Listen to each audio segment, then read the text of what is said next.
Hello everybody and welcome back to a brand new stream. Make sure you guys like the stream down below and subscribe if you have not yet subscribed. Obviously, I think a lot of you guys that are watching live now are a part of the notification gang per se, but nevertheless, we have a lot to talk about tonight. We're going to be talking about the 2024 election. We're going to be talking about some more new developments that may actually be coming out of the Biden administration in terms of their ability to manage to somehow maintain a popularity level above 45% despite destroying the entire country. Most people agree that the economy is in shambles. Most people agree that the border is a disaster. Yet Biden came off of a relatively decent midterm performance for an incumbent president, and how Republicans need to act fast or they are not going to be able to win the 2024 election. I got called a doomer on social media quite a bit, mainly on Twitter, because of a Twitter thread that I posted that I think we need to go over because it needs to be talked about, because there were a lot of discussion points that were opened up in that Twitter thread, and I think it's important that the audience understands what I was actually trying to say there more so than not, because a lot of people just don't seem to get it. They don't. And I'm not even coming from a doomerist perspective when I say that Republicans are going to be in trouble in 2024, because they absolutely will be if nothing changes from this point forward, and things have to change. And we're also going to be talking about the RNC chair election. Speaking of change and speaking of things that need to change in the coming months or so, this year it's the rebuild, or on this channel, I guess you could call it the rep build, which also kind of does, play a role in the Republican name as well. The whole GOP as well is kind of in a rebuild, or needs to be in a rebuild in general, at least in terms of their main leadership, if they actually want to win, because we managed to be worse off pre-Trump in terms of the leadership that persists within the Republican Party, in terms of the mechanics of it, in terms of a lot of the messaging we see. The RNC chair, Ronna McDaniel, has done an awful job. We need actual, authentic change, and we could be able to go from there if we get it.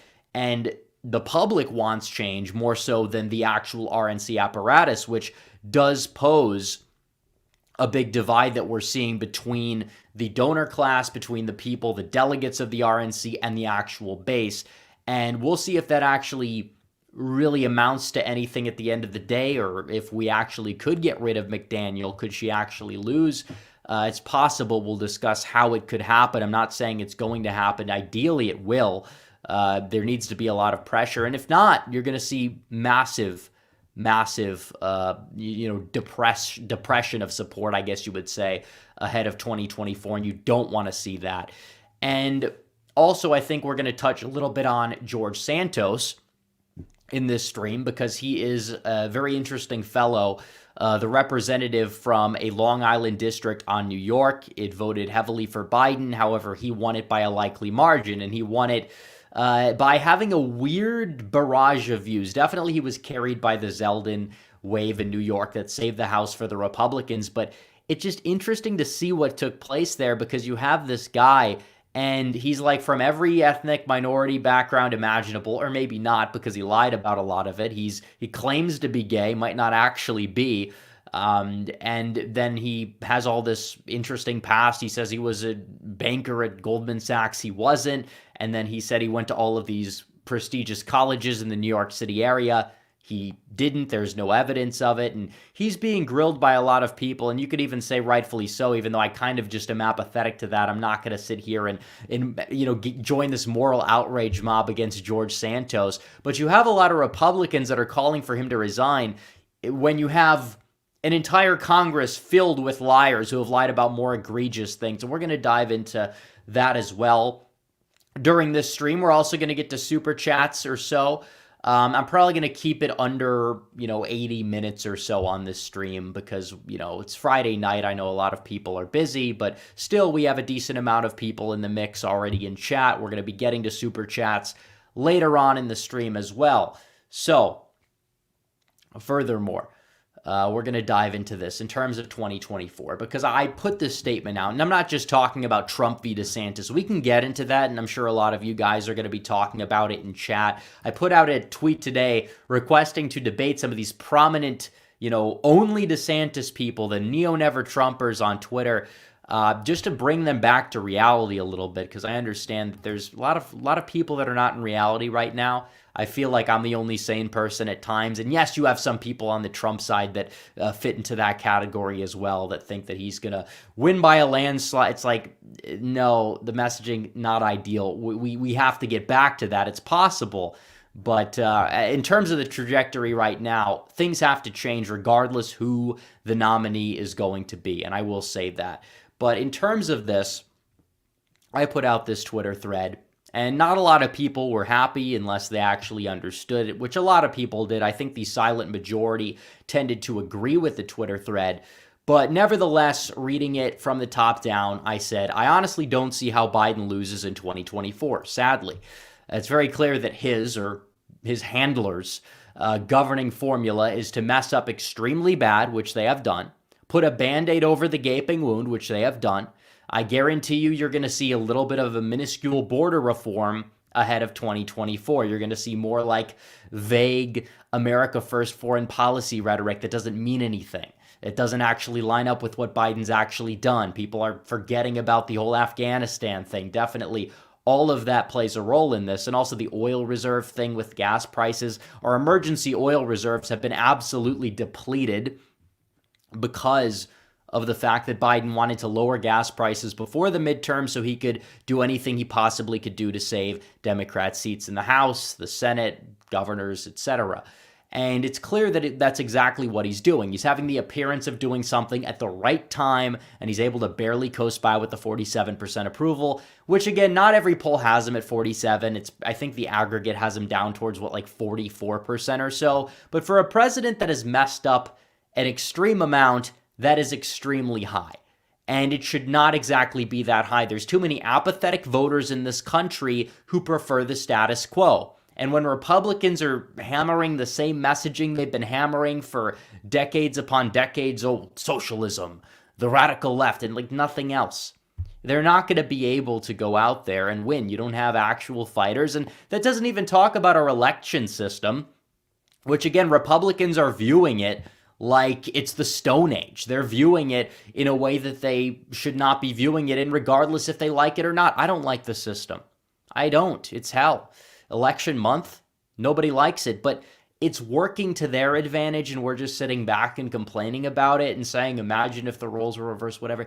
Like, let's reverse the roles now. Let's go out there and actually do what we can do in order to take power, and you're going to have to use the system, and then you could start to scale it back. Like, it's pretty much common sense how we win, how we take back this country, the messaging that needs to be hammered home, and how effectively that we can do it.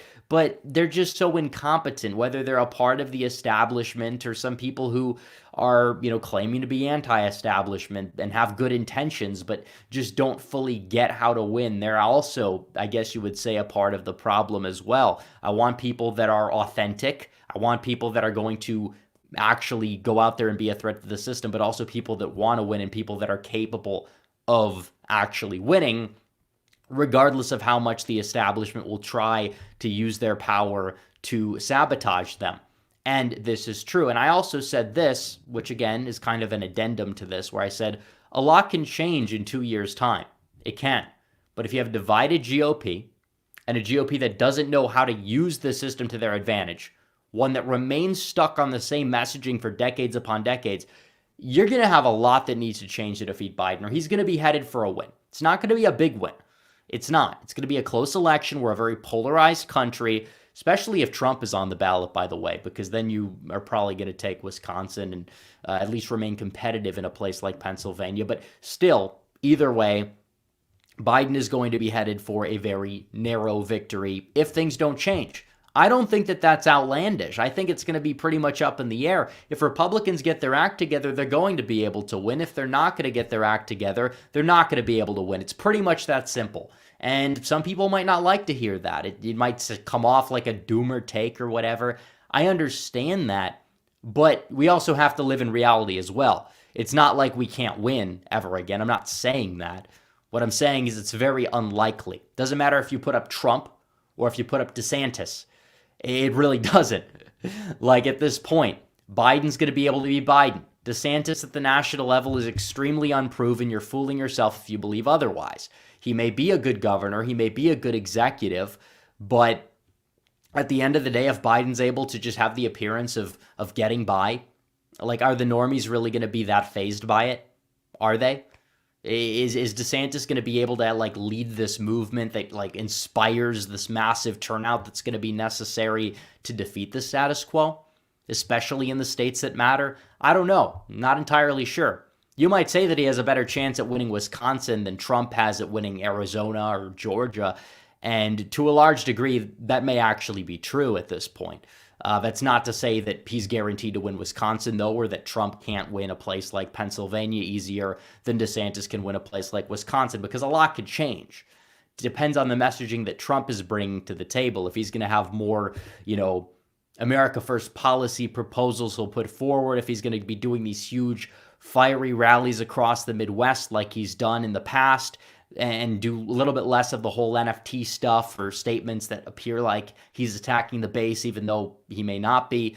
Yeah, at that point, it's very clear that, it comes down to that distinction. If Trump is able to do what he's able to do to, return to form, yeah, he honestly could be capable of defeating Biden. But, 2020 Trump may not even be good enough at this point because of the fact that the American people just don't get it. They just don't.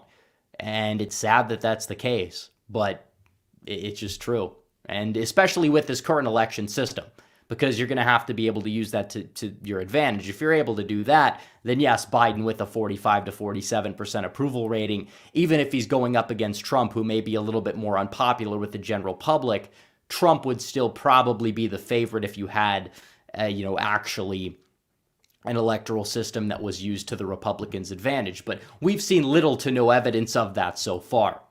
That's pretty much what it comes down to. So, let's be real here.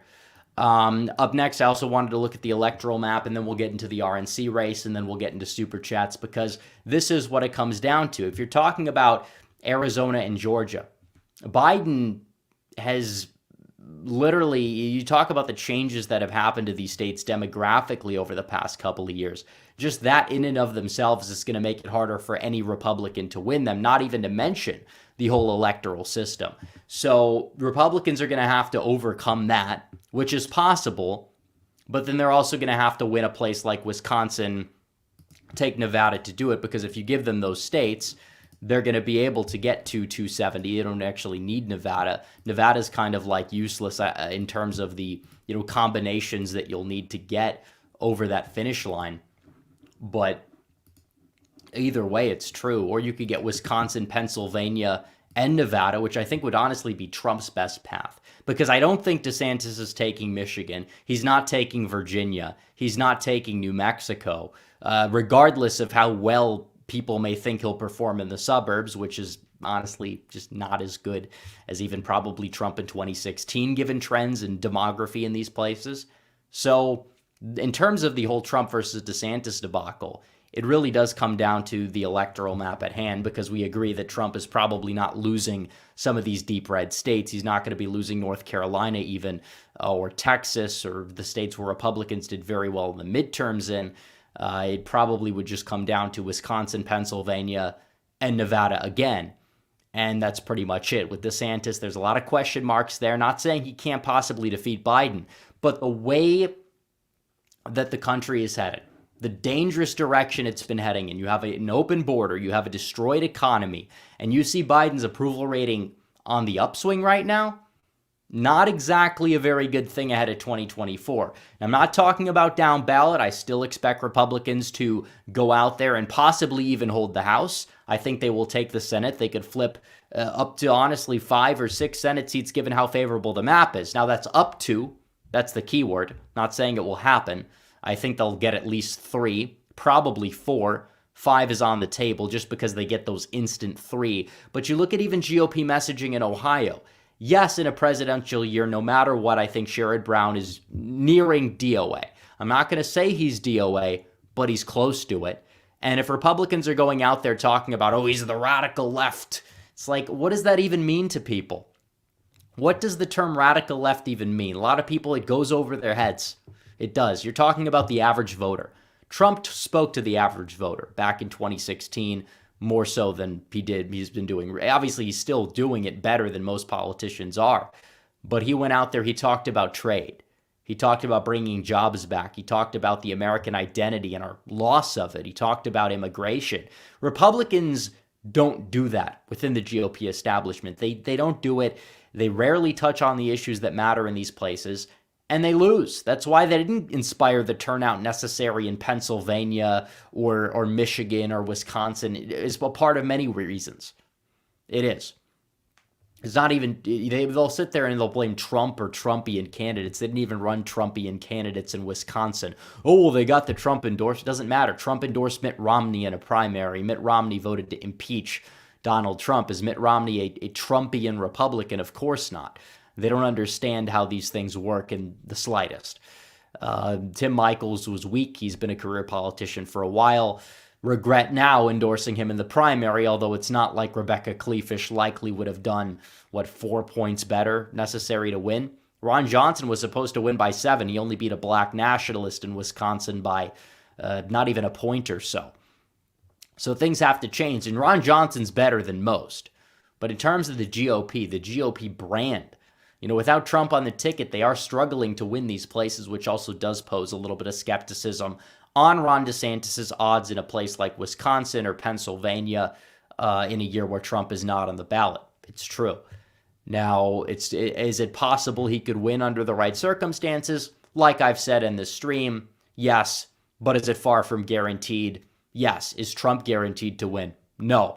Not in the slightest. And we could talk about that as well. I'm sure people are going to be super chatting in, but right now he's going to have to get the GOP on board first, the voter base more so than the party apparatus, which will be against him no matter what. And then he's going to have to beat that in the general election. Is that even possible? I mean, he did it back in 2016, although politics has changed since then quite a bit if you've been paying attention for that long as I have been. So this is true. And we could talk about the GOP and their leadership, and the leadership has to change right now. Obviously, Kevin McCarthy is still the Speaker of the House. We know that. However, he's kind of basically under the control of the Freedom Caucus, and he sacrificed all of his potential power, at least for these next 2 years, to them so he could maintain that gavel. And it's been a step in the right direction. It's been a net positive, even though a lot of the bills that are being proposed are not going to pass through the Democrat-controlled Senate or even make it to Biden's desk to be rejected. They still are able to move the Overton window in Congress because of the Freedom Caucus, and that is a massive step in the right direction. There's really no denying that as well. I'm not going to complain. For now, obviously, McCarthy is still a career politician. He very well can and will potentially be a backstabber, and we know that in next Congress it might not be the same, especially if Republicans manage to put too much faith in him or grow their majority, which is, again, very possible that they do, given potential future redistricting litigation and lawsuits that are going to be taking place in places like Ohio, North Carolina, Supreme Court gutting certain sections of the VRA that exactly protect certain groups over the others and don't exactly protect those groups when they're in the minority. We see that in New Mexico, where white people are a minority, but they don't even get a single district, the way that black people that happen to make up a smaller proportion of Alabama than whites do in New Mexico get an entire congressional district to themselves that Republicans possibly could get rid of, but that's the way it works. It is a double standard. It's possible that the Supreme Court could continue to gut certain sections of the VRA that are unconstitutional, like that, for example. But what I'm saying is that the Republicans still need a leadership change. McConnell's still there. I think that if Trump gets in there in 24 and actually does win, that McConnell basically would be forced out because Trump likes McCarthy, but does not like McConnell, which leads me to believe that McConnell might just step down anyways. He's kind of getting close to retiring, and he's probably not going to want to deal with a president that's potentially going to cause him a lot of problems or so. But furthermore, I think it's important we touch base on this before we get to the super chats. Welcome to everybody who's tuning in. I did move up the stream, kind of a last minute thing. Usually people are going to ridicule me for being late. Ironically, this is the only time I was early, but this is actually the time the stream was supposed to start. So if you're just getting in here, feel free to watch, and you can always go back. But we're just talking about 2024 and the RNC leadership change, which needs to happen. And it also shows that the people are not within lockstep of the actual apparatus, because we know that there's been around, I think there's like 178 or so voting delegates for the RNC chair. And McDaniel's gotten the pledge support of over 100 of them already, although some of them have silently defected to Dylan, maybe a couple dozen or so, according to Dylan, which again, is she the ultimate source for this? Of course, she's going to fluff it up a little bit, but nevertheless, I have no reason to doubt that there have been some defectors. And the people are fed up, and they want to change in leadership because they're sick and tired of losing. They are. They're sick and tired of the GOP establishment blaming the only man who saved them from becoming a regional party for every single possible loss, even though he was not on the ballot, did not really get that involved down the stretch in the midterms whatsoever. And a lot of candidates were just left out to dry by the donor class, partially because so much money was wasted, tens, if not even hundreds of millions of dollars wasted protecting establishmentarian candidates in primaries. And this is true. You're not allowed to criticize that, by the way. According to these people, you're not allowed to talk about that, but it's true. It's absolutely true. And there needs to be a change. But not only that, the GOP is just stuck in the 80s and 90s, and there needs to be leadership change that actually understands how to get them into this era, get them into this generation, understand how to actually win without compromising values, because that doesn't work. It's been proven time and time again. We'll look at Joe O'Dea in Colorado. I mean, he performed so badly because he couldn't get anyone to turn out for him. He almost single-handedly caused Lauren Boebert to lose. People will say, oh, well, she's like too Trumpian or whatever. And it's like, no, she was the only one on that ticket who won that district, by the way, just throwing that out there. You look at the top of the ticket, obviously Polis at the top of the ticket, strong incumbent governor for the Dems, the way DeSantis has been to a large degree in Florida for the Republicans. But still, O'Dea didn't exactly do any favors, and a lot of Republicans didn't turn out for him for good reason, because all he did was cave, all he did was be weak. But nevertheless, Dylan understands that. McDaniel, Ronna Romney, they never say Ronna Romney McDaniel anymore, and I'm not going to blame the people that wrote this article for saying Ronna McDaniel, because a lot of people just forget. But she's a Romney. She is Mitt Romney's niece. She's a part of the Romney coalition. Her family has been in the GOP establishment for decades upon decades, and her name has been a big one. And she ran as Ronna Romney when it was convenient for her back, I believe, in 1998 for Senate in Michigan. She got completely destroyed by a career politician. As anticipated, she was basically the sacrificial lamb candidate that election cycle. But nevertheless, she needs to go. She's been in power since 2017, and it's been downhill since then, 100% of the way. We won with Trump in 2016. Reince Priebus won in 2014. He was honestly capable, more so than not. And I'm not the biggest Reince Priebus defender. I compare him to Lions coach Jim Caldwell quite a bit, who I didn't like, by the way. But they knew how to get things done against bad teams when he was in power. Same thing goes for Reince Priebus. Ronna McDaniel's awful. And we need actual new leadership. I don't even know if Harmy Dillon is the long-term answer. I'm not going to say that she is. But if she can get the ball rolling, at least with the electoral system, I think it's a massive step in the right direction if she's able to be RNC chair for at least the next 2 years. Because you don't have any options here. People will say Mike Lindell. He's not going to get a single delegate vote. And he's a nice guy. He is an American patriot, I think. I think he has good intentions. He has an interesting life story that's inspirational. But I need people that are actually, people that want to go out there and win more so than not. Lindell is somebody who's not going to be, in my opinion, somebody who's going to use the electoral system to their advantage. I just don't believe he's capable of leading the GOP back to victory, and it would honestly damage the brand a little bit more, especially the anti-establishment brand.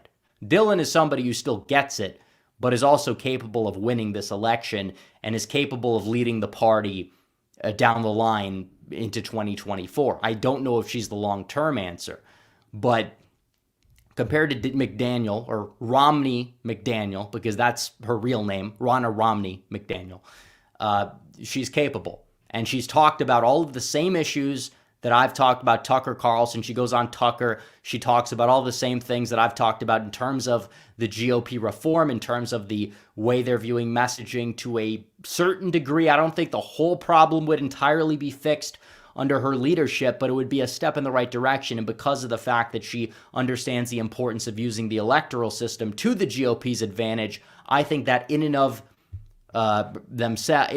itself makes her the choice to be the future leader of the RNC, at least for the next 2 years. And this poll came out.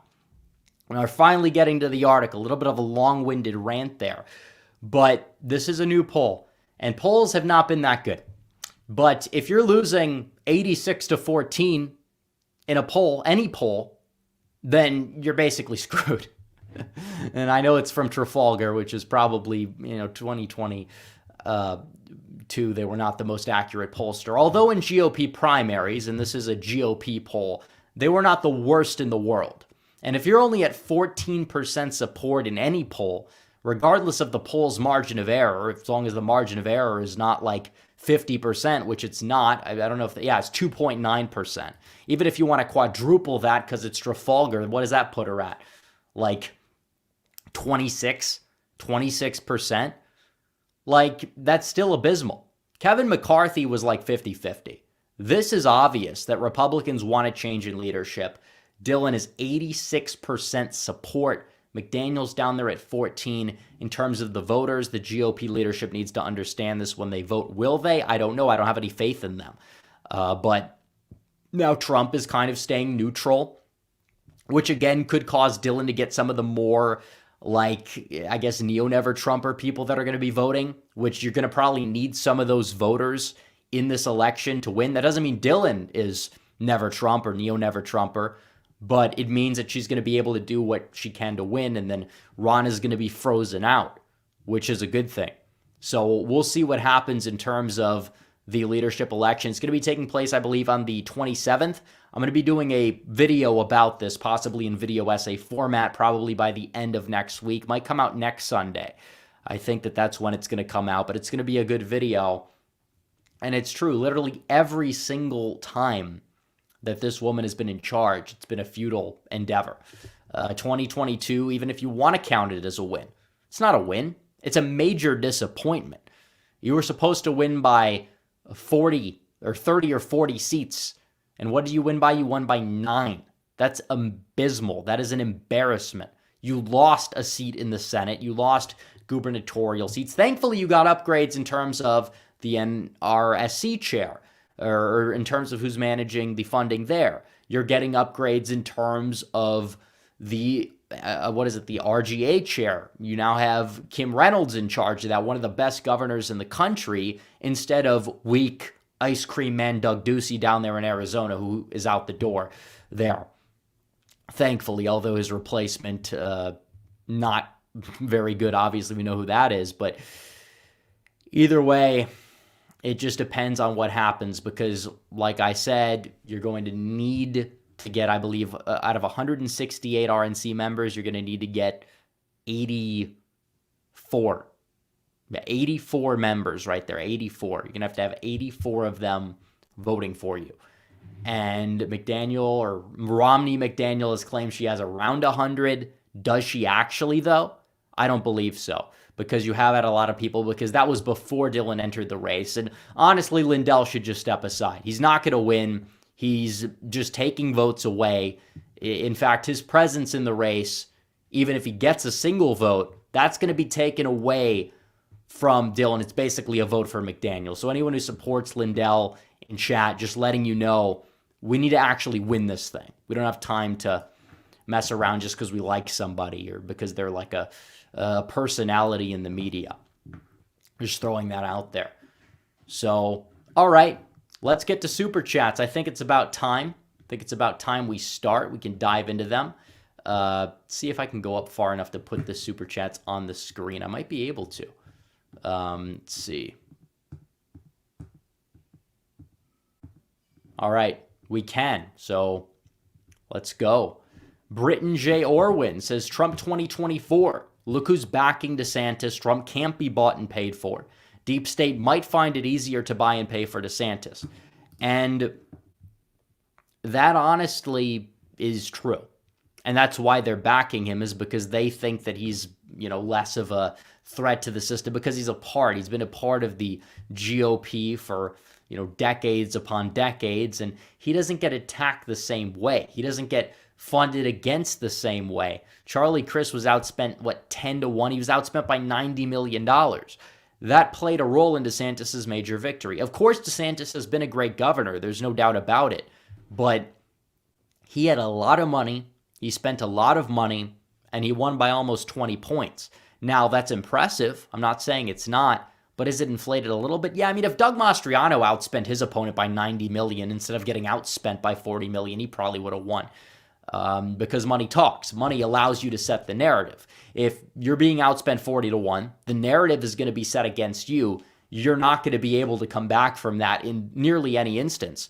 And of course, people are going to say, well, what about like Amy McGrath or whatever? Because, she outspent McConnell because of all the blew in on donations. And it's like, she still outperformed Biden by 10 points or so. Like, money definitely talks. You could be an abysmal candidate, but if you're funded by a lot, you're going to win. Of course, DeSantis is a good governor. He's not an abysmal candidate, but you include that with the funding, of course he's going to win by a lot. That's pretty much plain and simple how math works. It's how politics works. We thought funding mattered less after 2020, and when Trump is at the top of the ticket, funding arguably doesn't even matter that much at all. Just like it probably didn't matter that much in New York, where you had Zeldin being very strong at the top of the ticket for Republicans. But either way, what we do know is that money definitely matters, and 2022 showed us that, especially on non-presidential years, or when you have somebody at the top of the ticket who is more of like a generic politician type, or you're going back to the days of old. So keep that in mind. Ron DeSantis says, bro, Biden's approval isn't 47%. I use Civic's 300,000 votes in a poll for Biden's approval. Currently, his approval in Pennsylvania on there is 38, and in Michigan it's 40, extremely low. I think DeSantis beats Biden quite easily. It's not 40. It's not 40. You could say maybe it's not 47. That's not the point. It's probably somewhere around 45%, which because of polarization and because people are just easily placated, that's why. And he knows, or the people around him know, because Biden doesn't know anything. He doesn't even know his name at this point, but he knows, or his administration knows what they're able to do to placate the public, to keep them in the dark, basically. Oh, we're going to give him a little win here and there. Yeah, he'll probably reinstate the tech or remain in Mexico policy at some point by the end of this year. I guarantee it, or early 2024. The numbers are still going to be higher than they were under Trump, obviously, but it's still the appearance of doing something is going to win over some of these people. You can put him in these commercials. He'll be propped up by all these celebrities. It's pretty obvious. You need something very strong to combat that. And if Trump, or let's say DeSantis even, well, I'll use your example.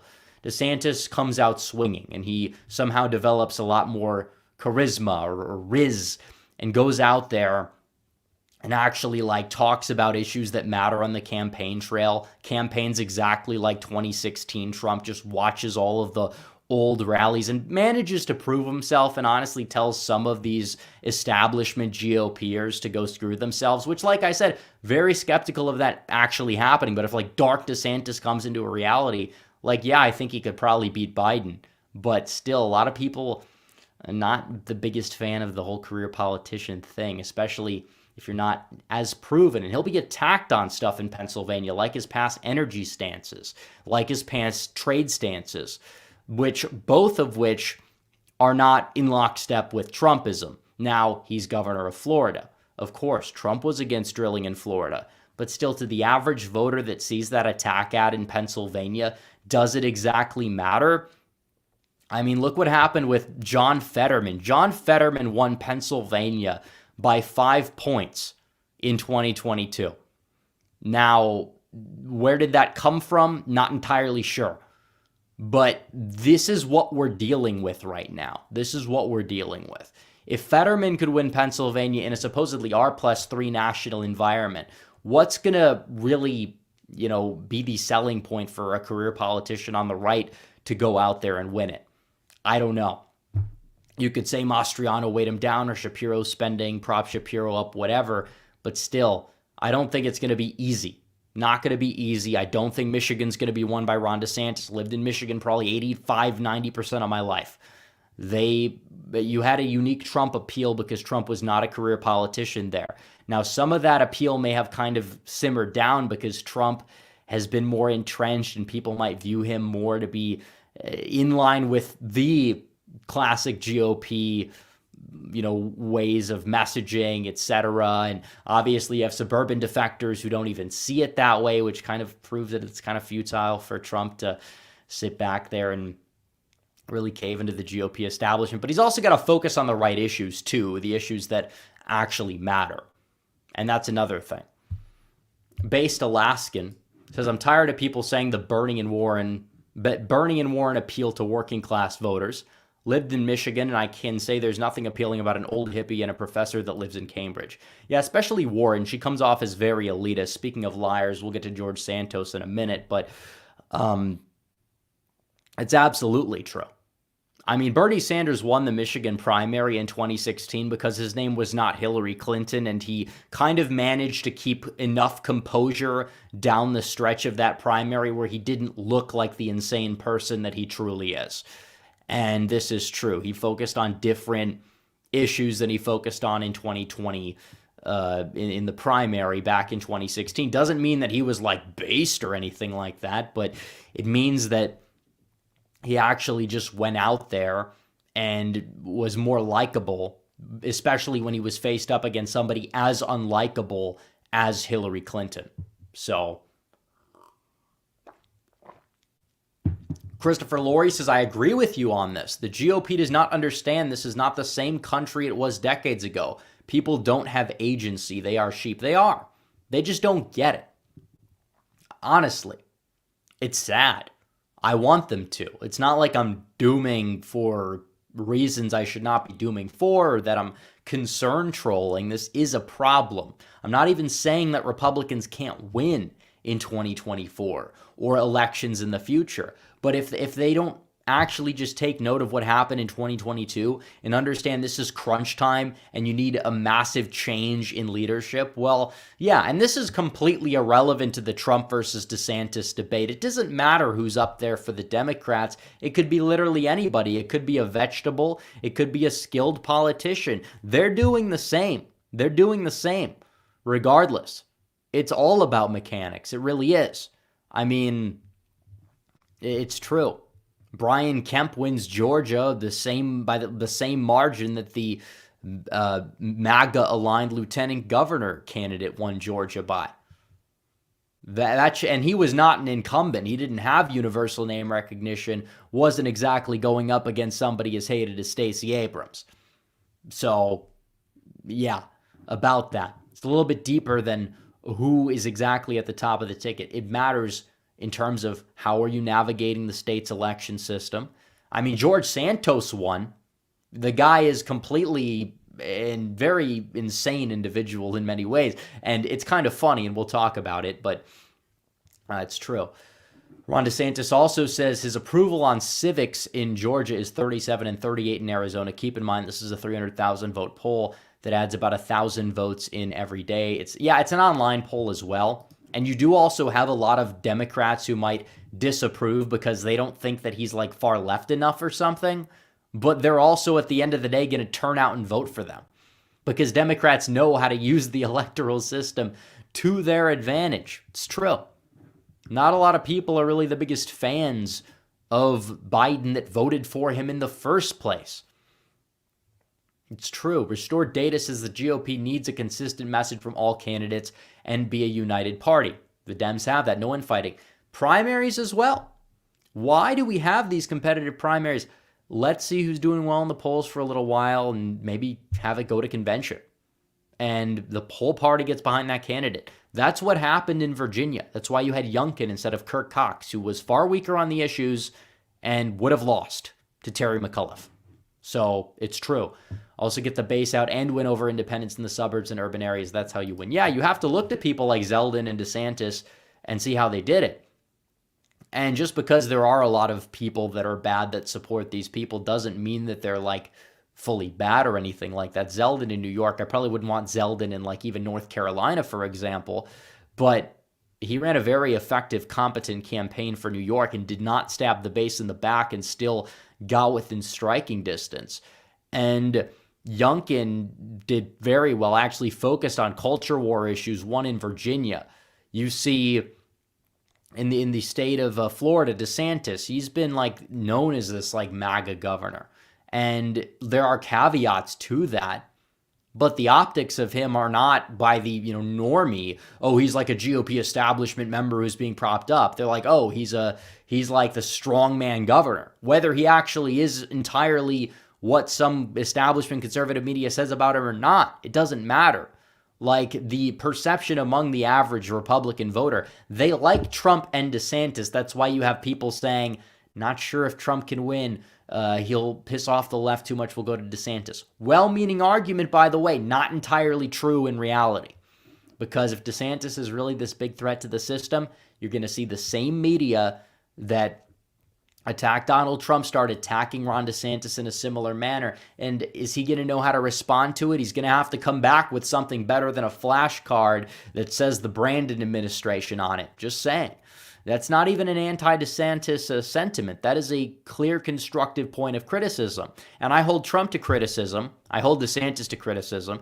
The only difference is the Trump supporters, for the most part, not all of them, but for the most part, when I criticize Trump, will say, yeah, that's kind of a good point. When I criticize DeSantis, I'm like attacking, it's like blasphemy to these people. It's like I'm the worst person in the world. I'm in a cult. Meanwhile, they're the ones out there saying that the GOP would be much better if Trump was just like off, which we have receipts of people that don't like me very much saying that. Some prominent.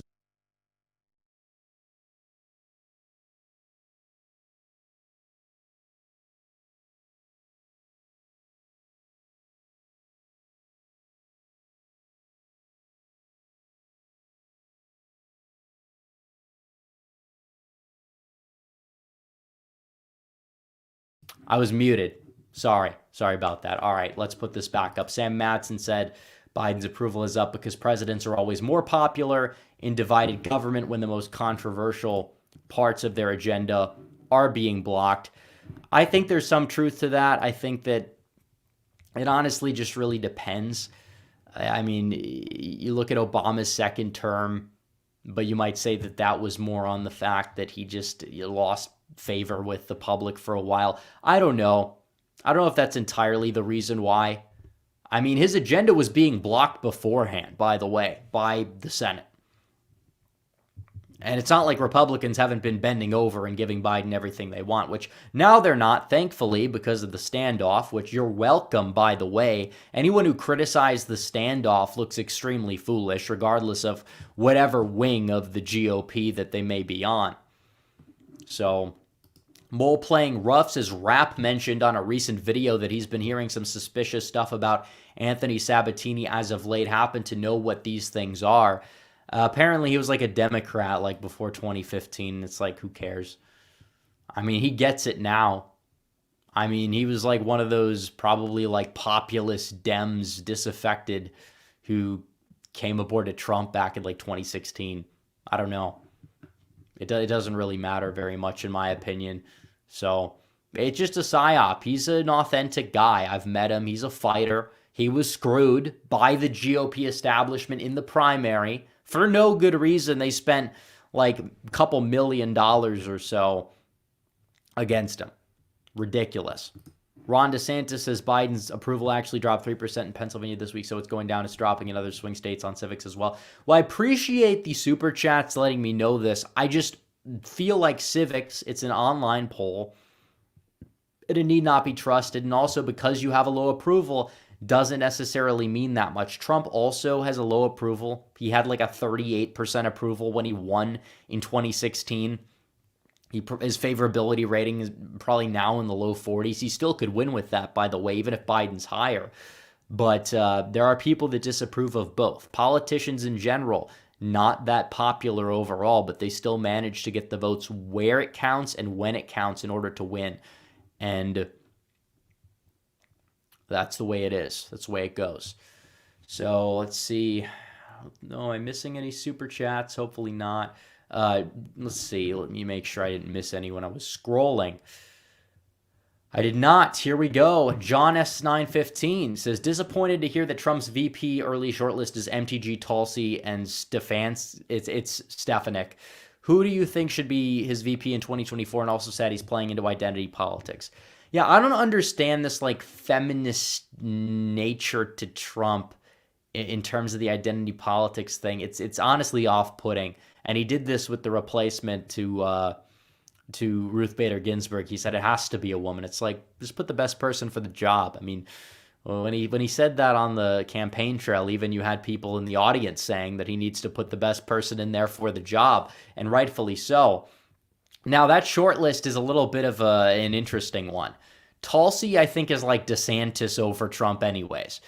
I think Tulsi in the cabinet is different than Tulsi as VP. I mean, it would not arguably be the worst thing in the world, given some of the other options, by the way, just putting it out on the table.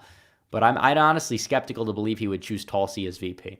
And the base doesn't trust Tulsi. Whether you trust Tulsi or not, the base doesn't trust Tulsi. Stefanik is awful. Closet liberal. Has been a liberal the entire time, a liberal Republican, the entire time she was in Congress. It's not like she represented like a Biden plus 20 district or anything like that. No, she represented red districts or districts that were relatively competitive. Has been one of the most liberal Republicans, especially on social issues. And I think on other things. Didn't she like vote against the tax cut bill even as well? And not for like populist reasons either.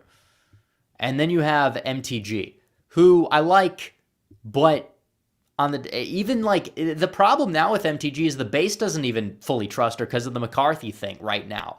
A lot of the base still likes her, but at the end of the day, it's not like she has extreme base support now, like a ridiculous amount of it.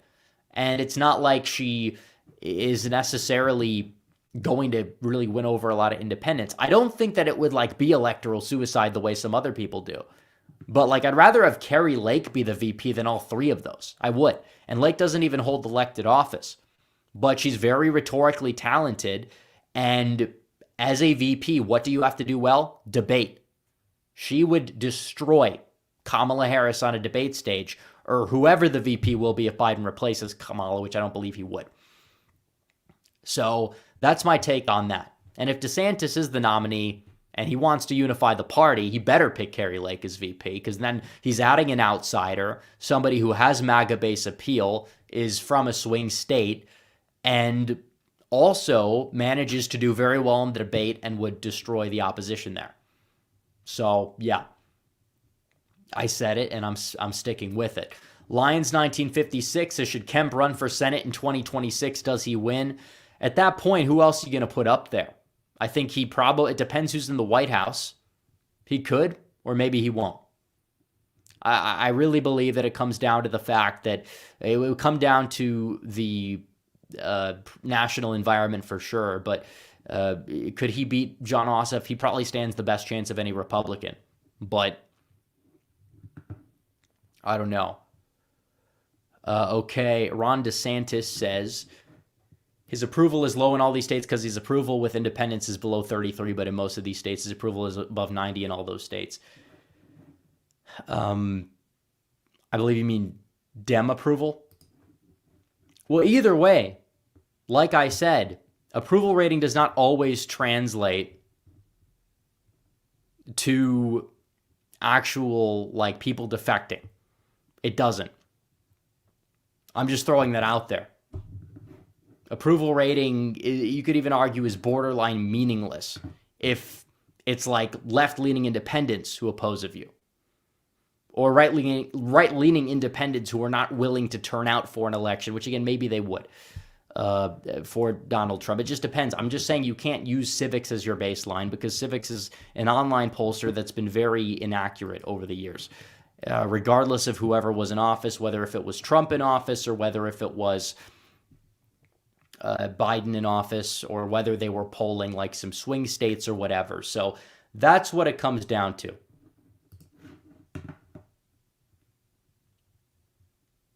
All right, let's see.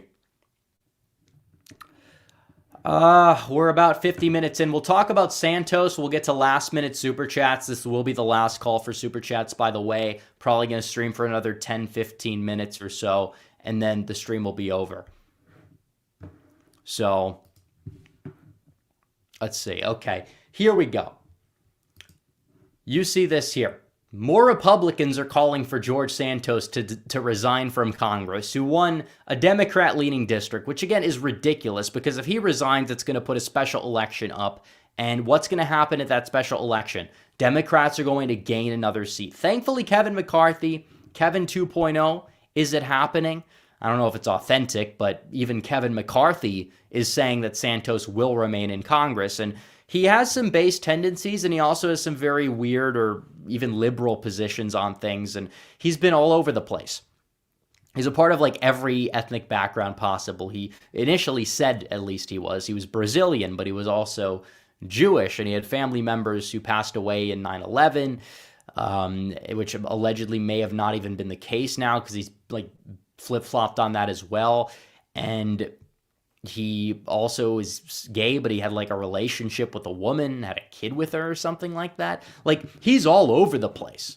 Yeah, I mean, in terms of, we don't even know what he stands for, what he really believes, but he also like defended Trump after one, I think he was at the 1-6 rally, not like inside the Capitol 1-6, but he was at like the election protest that took place where Trump spoke at. I believe he was there. And he has some very, like, a very eclectic mix of views. But what we know is that Santos lied about a lot of things. He lied about where he went to school. He lied about his family history. He's flip-flopped on pretty much everything. You could honestly say he's like a sociopath. But he did what he could do. Even his occupation, he said he worked for Goldman Sachs as an investment banker. Never happened. It never happened. So Santos lied about a lot of things, and Republicans are saying, well, he's a corrupt politician now. He needs to resign, and he's not going to run for re-election regardless, so it doesn't matter. It's not like it's going to be a thing in 2024. He probably would lose a GOP primary, and the seat is honestly going to flip back either way. But how many people in Congress have lied to you or just to the general public about things that actually matter? Weapons of mass destruction. Do you remember that? That wasn't just Congress. That was a lot of people in the political system. The whole BLM thing is a lie.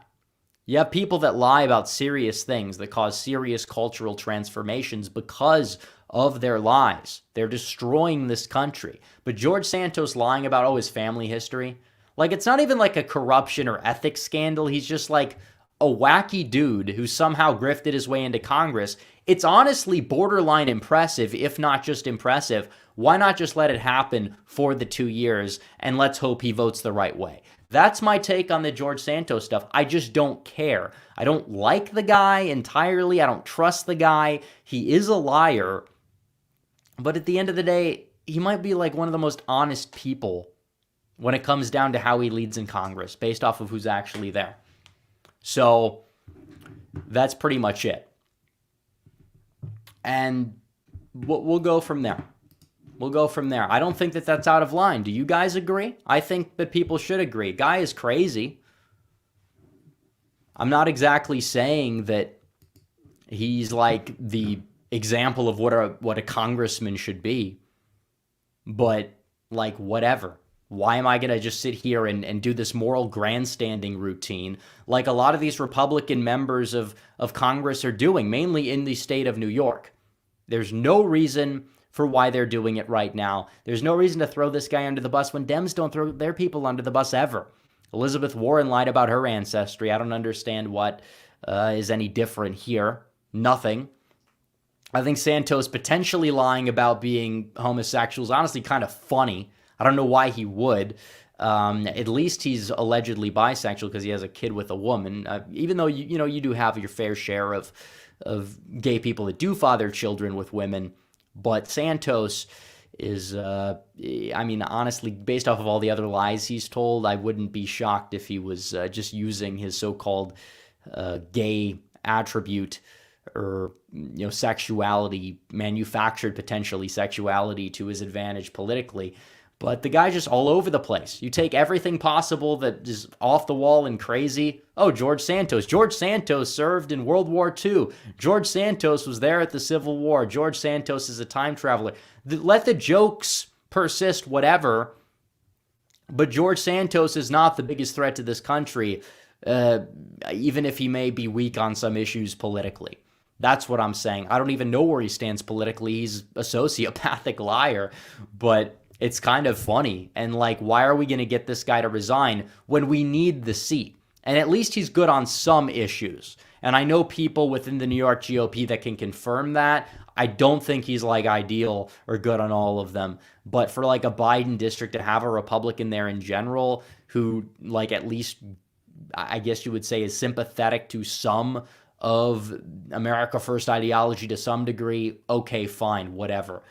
Yeah, the jokes are rolling in chat, by the way, as anticipated. But that's pretty much it. That's the way I see it with George Santos. I'm not going to sit here and cry about it.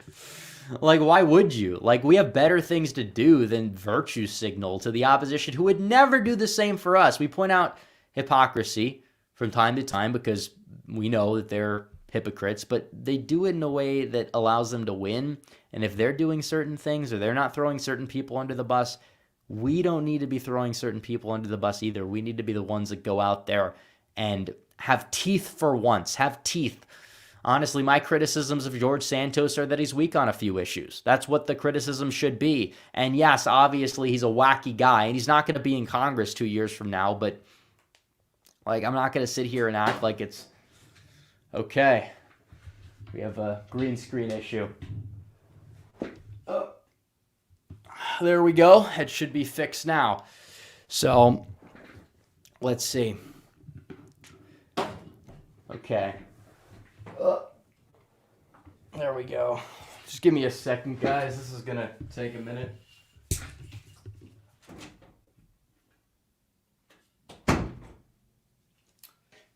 We should be good. We should be good. Sorry about that. A little bit of a green screen problem. It happens.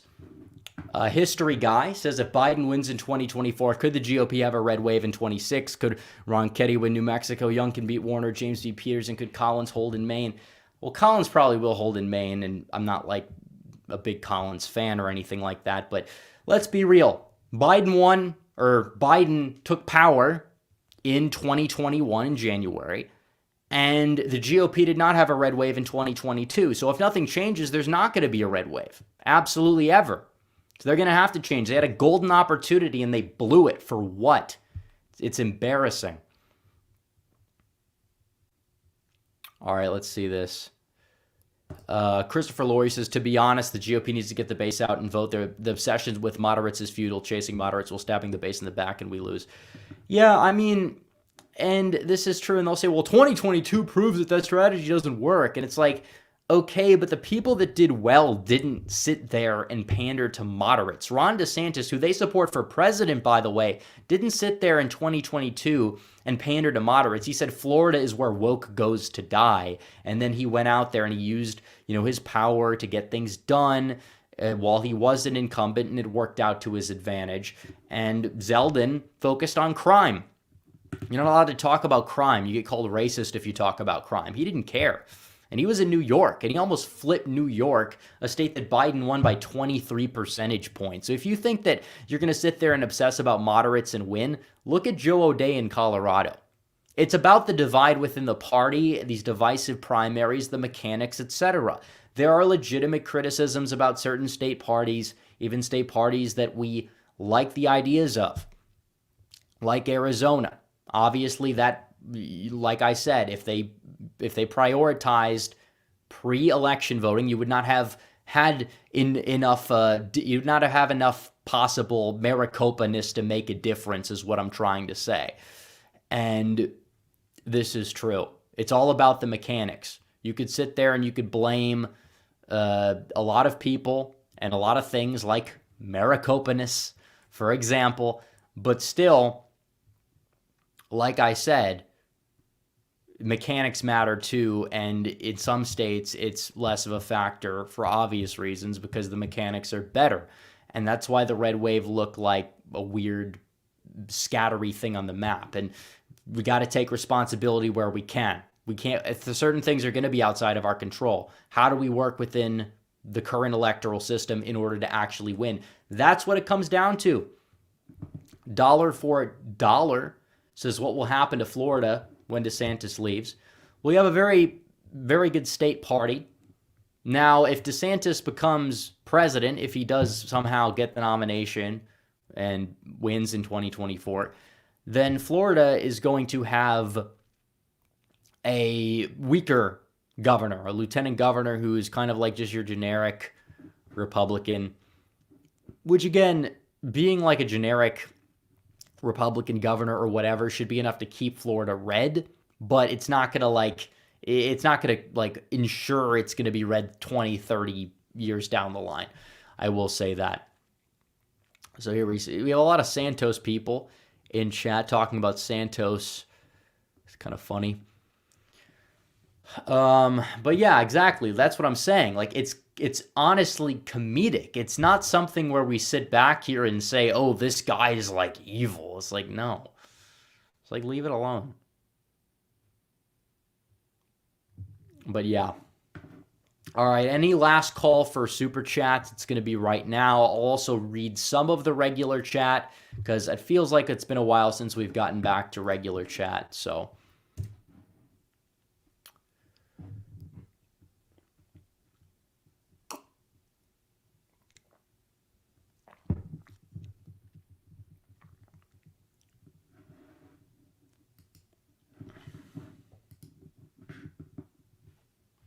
But yeah, what's my height? I'm 6 feet with shoes on, 6 feet on the nose.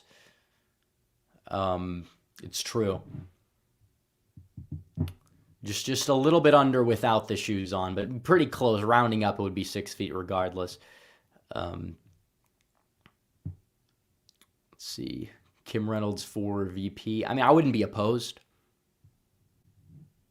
VP is a figurehead position. Make no mistake. That's what it is. They have to be good at debating, and they have to like add something to the ticket nominally to get the party on board. Mike M says, what are your thoughts on McConnell and Biden doing... Okay, let me put this on the screen. It's a super chat. Doing an event together in Kentucky earlier this month. I don't know what that was for, if that's a real thing. But what can I say? Early voting shouldn't be allowed after debates. No excuse. I agree with that. But like I said, that's not the way that it works right now. And I'm not happy about that. But you're never going to take power if you don't actually start using the electoral system to your advantage. Why don't we go out there and get those voters? Democrats will bus voters to the polls or to the early voting centers, or go out there and make sure every single vote that they can get from the inner city are actually turned in and tabulated, every single one. We don't exactly do it. Surfing Cowboy says 5'11.5". I'm not a manlet, though. I'm above average height. I'm roughly 6 feet on the nose. Driver's license says 6 feet 0 inches, by the way. Just for the record. But it's deeper than that. There's a lot of things you could do. Obviously, these drop boxes, where could we put them that are actually going to be effective to get our voters out? Put them in churches, can put them in a lot of different places that typically more conservative people go. Gun ranges, for example. A lot of gun owners in this country. Not every single one of them votes. So Yep.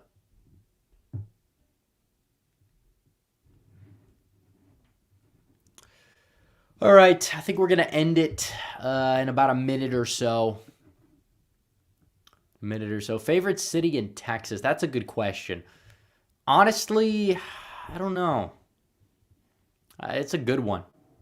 Depends what you mean by city. If you're talking about like the big cities, I don't know. Maybe honestly, the city behind me right now in this backdrop. But if you're talking about like cities, like in general, like the smaller suburbs and DFW, I don't know. I don't know what I'd have to go with.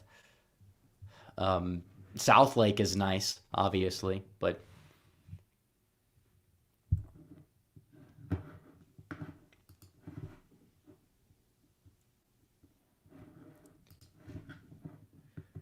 I should include. I will read regular chat on like smaller streams. Like if we have 1,000 or 2,000 people, regular chat just goes by too fast, even when slow mode is on. So I don't know. Um, let's see. If DeSantis, okay, wait, let's see. If DeSantis quits Florida governor, I'll never vote for him. I feel like some people feel like that's the way. Like Florida in the primary, are there going to be voters who actually don't vote for DeSantis in a primary because they just prefer him as governor? I've always wondered that it's possible. The woodland, yeah, the woodlands are nice. I would say I haven't spent a lot of time down in the Houston area, but yeah, I mean you actually have like wooded areas down towards Houston more so than you have in the DFW area. So, all right, I think we're gonna end it. So thank you guys for tuning in. Like the stream before you go. Subscribe if you haven't yet. Hit the bell if you haven't yet. Um, so we're gonna be heading out here. So it was nice talking with you guys. Good stream, and I will see you guys probably with a video on Sunday, and then we'll stream again on Tuesday. Still thinking about a name for the stream. I don't know what it's gonna be, like an official name, but we'll take it from here. But anyways, guys, thanks for watching. Red Eagle out.